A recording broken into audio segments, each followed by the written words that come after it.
ముఖ్యమంత్రి ఈ హౌస్ వస్తాను తప్ప అదర్వైజ్ నాకు రాజకీయాలు అవసరం లేదు. ఇది గౌరవ సభ కాదు. ఇలాంటి గౌరవ సభలో నేను ఉన్నానని మరొకసారి విజ్ఞప్తి చేస్తూ మీకు నమస్కారం. ప్రజలందరికీ విజ్ఞప్తి చేస్తున్నా. నా అవమానం మీరందరూ నిండు మనసుతో ఆశీర్వదించాలని కోరుతూ అందరికీ నమస్కారం.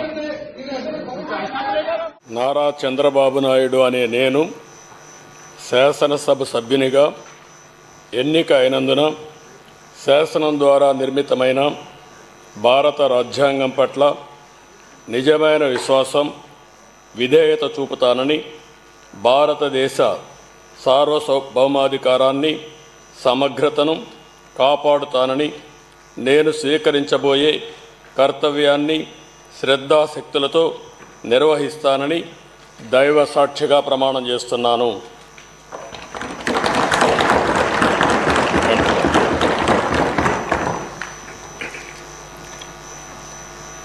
ఆంధ్రప్రదేశ్ శాసనసభ సభ్యుడైన నారా చంద్రబాబు నాయుడు అనే నేను సభ నియమాలకు కట్టుబడి ఉంటానని, వాటిని అనుసరిస్తానని, సభా మర్యాదలను పాటిస్తానని, సాంప్రదాయాలను గౌరవిస్తానని దైవ సాక్షిగా ప్రమాణం చేస్తున్నాను.